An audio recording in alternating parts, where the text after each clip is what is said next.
Hello, this is Explore Your Roots, and today we are going to talk about and highlight the life of one of my ancestors from my mom's side of the family. As usual, we are going to try and summarize his life's events and give you a greater picture of who he was. All right.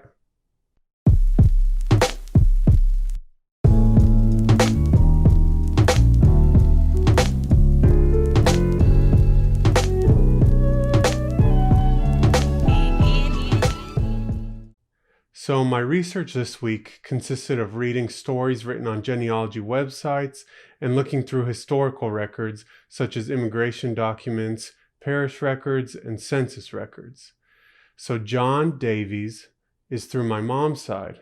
So my connection to him begins with me, then goes to my mom, then her mom, my grandma Joan, and then her dad Mason, and then his dad Alma, and then his dad, William, and then his dad, John Davies, who is the topic of our discussion today.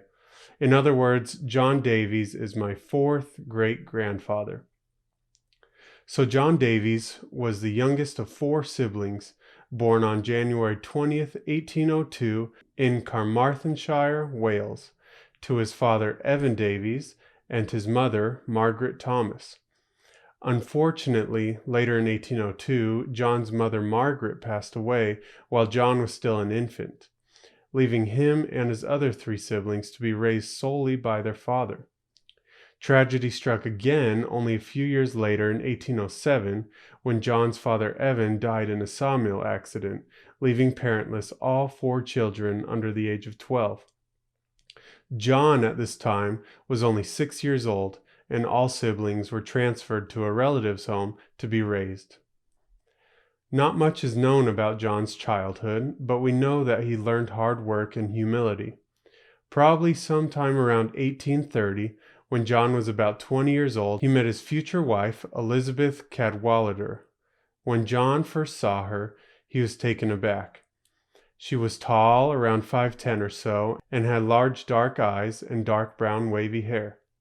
She was affectionate but very sensible. So on April 17th, 1831, John married Elizabeth and Man Norbier. John and Elizabeth together had 7 children total, but only 4 of them made it to adulthood. William, born in 1833, was the first child born to them, but died later that year. The next child was Alice in 1834, followed by Joseph in 1836. Then came William George in 1842, who I'm come through. Then John Davies Jr. was born 1842, but died later that year. And Francis was born in 1844. And the last child, George David, was born 1846, but died later in the same year. So out of the 7 children, Alice, Joseph, William, and Francis were the 4 to live to adulthood. John held several professions throughout his life, including a laborer, quarry worker, a miner, a mason, a chairmaker, and a weaver. John was also a very devout Wesleyan Welshman and had a strong belief in God. He had a small hymn book he would carry around with him and sang often. He also prided himself on modesty and is known to frequently say, "By Gauze, I'll let no person see my naked body." John has been described as very tenacious, punctual, consistent, reliable, particular, and clean. If he had a schedule, he would stick to it. For example, of his many habits, he would cut his nails every Friday night and shave and clean his shoes every Saturday night. He also would never put a sock or other clothes on it if it had a hole in it. It is also said that John always spoke the plain truth and despised fibs and excuses. John was also very humble and had no pride except in his own work. When John's granddaughter Bessie visited Wales, she visited with many of his old friends who spoke of these characteristics and of his staunch friendship. In 1849, John and his family were living on the grounds and working for a farmer by the name of James Gardner. James was a hard and angry man, and when he found out that John and his family were no longer of the Wesleyan faith, he fired John and threatened to burn down their house. which was actually his.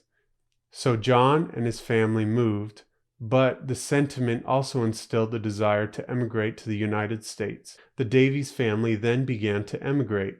Joseph was the first child to leave, followed by Alice and William George in 1859. Then, in 1861, the last daughter Frances left Wales for the United States. Upon arriving to the U.S. through New York, the Davies siblings changed and Americanized their last name to Davis.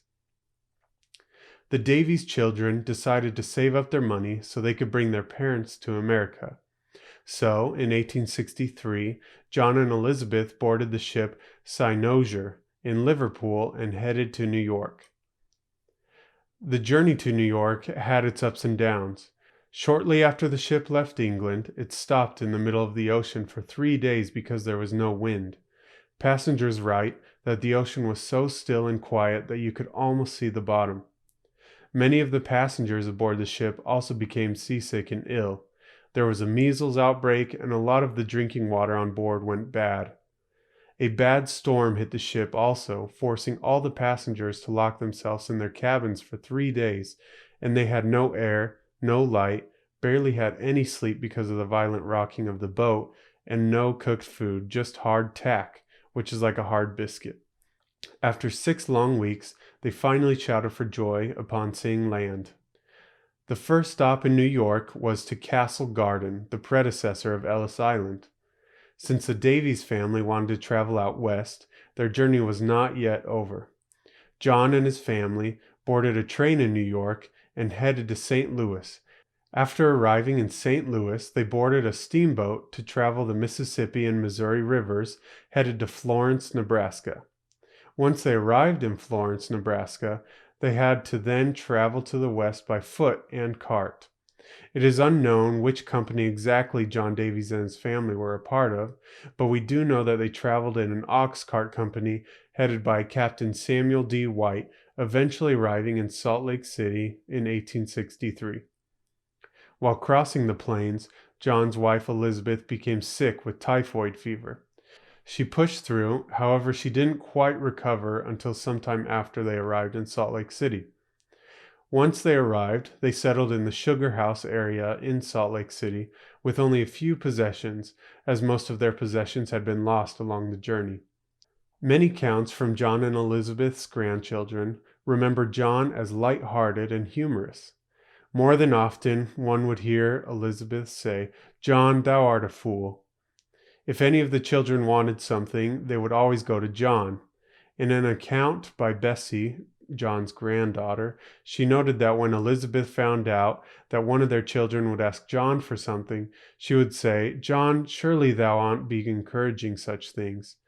And he would reply, "Oh, Betsy, let the little maid have it." On May 23, 1881, John's wife Elizabeth silently passed away and was buried in the Salt Lake City Cemetery. On September 26, 1881, when John was 79 years old, he awoke as usual. In this early morning, some relative in the house was cooking breakfast for the rest of the house when John took a walk outside without his usual cane. There he met one of his daughters, I believe it was Alice, but I could be wrong, and she asked him how he was feeling, but he didn't answer and went on his way. Sometime later, he returned to the house, looked at his relatives, and went to his room.